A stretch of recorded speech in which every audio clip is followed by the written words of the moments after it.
Aujourd'hui, on va parler d'une autre recette au squat et aujourd'hui ça va être un truc très controversé parce que j'en reçois beaucoup de DM là-dessus et puis même c'est un truc vraiment très important en squat puisque c'est un standard qu'on donne en compétition, ça va être la depth, donc la descente sur ton squat.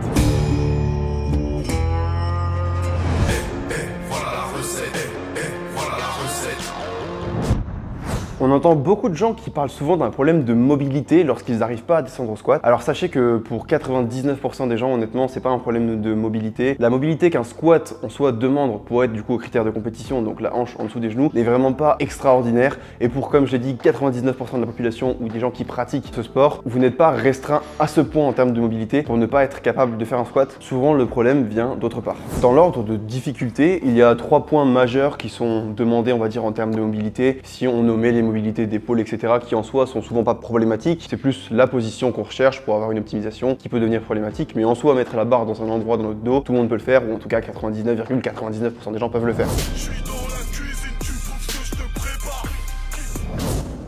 Donc si on prend l'ordre de difficulté et d'exigence des mobilités, on va commencer par la première qui va être environ 100 à 120 degrés de flexion de hanche en bas d'un squat pour arriver à une amplitude qui est considérée comme bonne en compétition puisque le dos n'est que très rarement parfaitement droit, ce qui représenterait 90 degrés. On a toujours un petit peu de flexion de buste, ce qui fait qu'on arrive à 120 degrés environ pour la majorité des squats en termes de flexion de buste, donc de hanche globalement en fonction des morphologies.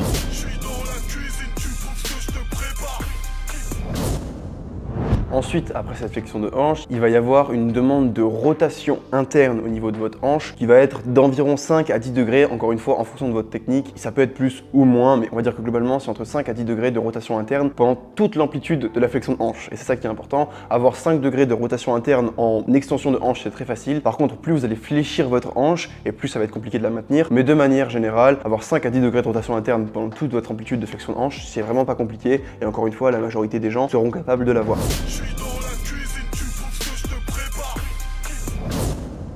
Et enfin, le troisième point qui va être du coup la flexion de genou mais qui est interdépendante avec la flexion de cheville, donc la dorsiflexion. Encore une fois, on va vous demander environ 100 à 120 degrés, voire un peu plus encore une fois en fonction des techniques sur la flexion de genou. Sachez que pour ça, honnêtement, il y a quasiment 100% de la population qui est capable de le faire. 120 degrés de flexion de genou, c'est vraiment pas grand chose. Donc de manière générale, la mobilité du quadriceps n'est que très rarement impactée ou impactante, sauf si évidemment il y a des pathologies spéciales, des blessures, des douleurs qui peuvent impacter dans ce cas-là le degré de flexion d'une manière très conséquente. Si ce n'est pas le cas, dans ce cas, il n'y a aucune inquiétude à avoir sur cette mobilité-là, il ne faut pas trop se focus dessus. Encore une fois, si vous demandez beaucoup de mobilité au niveau de votre genou, c'est parce que vous demandez aussi beaucoup de mobilité au niveau de votre cheville, puisque les deux sont dépendantes. Et donc, on peut souvent croire que la mobilité de cheville est nécessaire pour pouvoir descendre, sauf qu'en général, c'est plus une question de mécanique. Et vous qui cherchez à demander trop de mobilité de cheville. Si maintenant vous avez une pathologie très spéciale, comme par exemple vous êtes brisé la cheville ou ce genre de choses qui peut vraiment limiter fortement votre degré de flexion au niveau de la cheville, voire avoir une flexion qui est quasiment négative, dans ce cas, pourquoi pas. Sinon, même avec très peu de flexion de cheville, on peut se débrouiller pour avoir un squat qui est cohérent sans forcément avoir besoin de chaussures d'haltéro.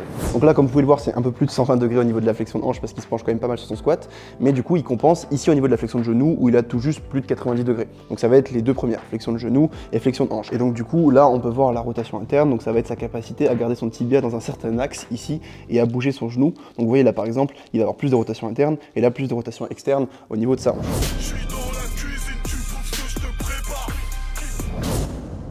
Le manque de depth, comme j'en ai parlé avant, peut venir donc de plusieurs choses. Premièrement, la gestion de l'équilibre sur votre pied. Donc ça, je vais vous faire un CF à la dernière vidéo que j'ai faite sur l'équilibre au niveau du squat, car si vous arrivez à appliquer cette vidéo-là, dans ce cas, ce problème-là sera résolu et vous ne pourrez plus être limité par cette partie-là ou ce problème-là au niveau de la descente sur le squat.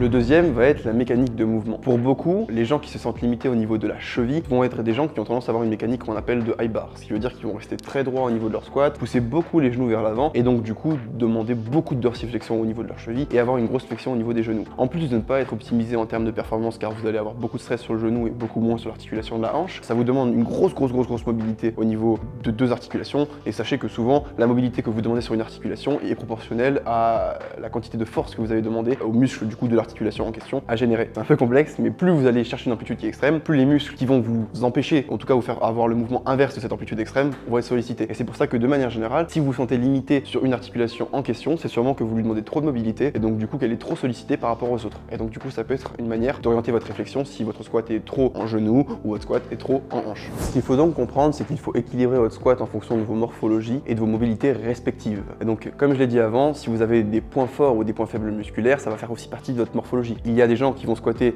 naturellement plus dans une position différente qu'une autre, non pas seulement parce qu'ils sont moins mobiles dans une articulation, mais parce qu'ils sont plus forts dans cette position-là. Et ça impacte aussi votre mouvement. Il ne faut pas forcément vouloir aller à l'encontre de ça et faire une technique qui, dans le commun des gens, est jolie ou en tout cas considérée comme performante, puisqu'en fonction des gens, évidemment, cette dite technique va pouvoir varier énormément. Et c'est pour ça qu'on peut voir des styles de squat bien différents en fonction des gens, et parfois des gens qui ont des caractéristiques similaires. Comme par exemple moi, je suis en catégorie moins de 105, la plupart des gens qui squattent dans ma catégorie n'ont pas forcément un très gros lobar et sont assez droits, puisque ce sont des gens qui sont beaucoup plus petits que moi. Je suis beaucoup plus grand que la majorité des gens en moins de 105, ce qui va me forcer du coup, ce qui va me faire avoir des fémurs plus longs que la grande majorité des gens, puisque je suis moins lourd par rapport à leur taille, et donc du coup je vais devoir optimiser mon squat pour pouvoir me sentir bien et pour pouvoir avoir une amplitude qui est correcte et donc descendre correctement sur mon squat. Et c'est pour ça que par exemple mon squat à moi, malgré le fait que j'ai des caractéristiques morphologiques, donc en termes de poids de corps similaires aux gens qui sont dans ma catégorie, est bien différent. Et ça va aussi varier, comme je dis, en fonction des points forts musculaires.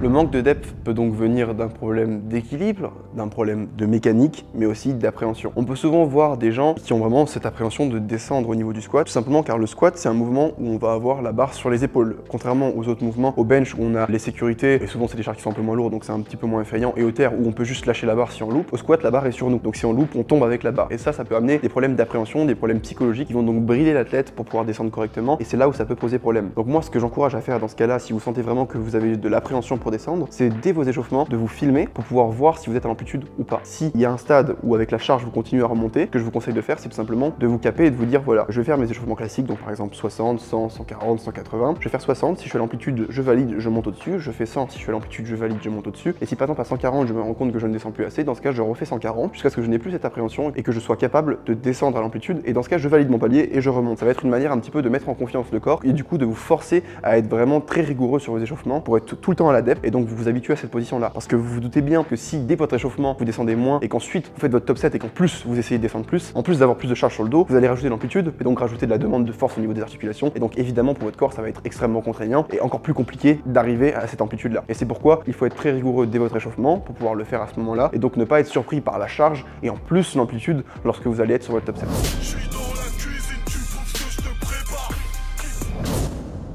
Enfin, le dernier point qui peut évidemment impacter votre descente au squat, ça va être le manque de discernement au niveau du choix des charges. Vous vous doutez bien que si vous vous mettez à squatter 15 cm plus bas et que vous espérez garder les mêmes charges sur votre squat, dans ce cas il va y avoir un problème. Et ça rejoint plus ou moins du coup l'appréhension. Cette appréhension va être créée par une peur qui est donc justifiée puisque vous allez demander à votre corps de faire plus en termes de charge et plus en termes d'amplitude. Donc évidemment il n'en sera pas capable et donc du coup vous allez juste moins descendre puisque vous n'avez pas la force nécessaire pour pouvoir descendre avec cette charge là. Donc voilà, si vous rajoutez de l'amplitude sur votre squat et que vous vous rendez compte que vous êtes réaliste, objectif et que vous vous rendez compte que vous manquez de descente, forcément vous allez devoir un petit peu descendre la charge dans un premier temps, c'est totalement normal. Si vous n'en êtes pas capable, dans ce cas, vous allez vous créer vous-même des problèmes de descente. Donc il faut être vraiment très rigoureux de ce côté-là et accepter le fait que pendant quelques séances, le temps que vous réhabituez au mouvement et en plus que vous soyez juste plus fort pour pouvoir utiliser cette charge-là sur une amplitude qui est plus grande, vous allez devoir descendre la charge et donc ça va vous permettre de descendre. Donc voilà, de manière générale, si vous vous rendez compte que plus vous mettez lourd, moins vous descendez, ce n'est pas qu'un problème d'appréhension, mais ça peut être aussi tout simplement parce que la barre est trop lourde en elle-même. Donc ça peut être frustrant, mais c'est le jeu. Lorsque vous allez en compétition, on vous demande pas juste de squatter le plus lourd possible, on vous demande de squatter le plus lourd possible dans une amplitude qui est définie à l'avance. Et donc évidemment c'est extrêmement important, sinon votre mouvement ne sera pas validé. Et c'est là où du coup il faut être judicieux, puisqu'en compétition, si on vous valide pas au mouvement ou si on vous valide pas un essai, dans ce cas vous perdez un tiers de votre compétition sur votre mouvement, et donc évidemment vous vous mettez dans des conditions qui sont pas du tout optimales pour performer.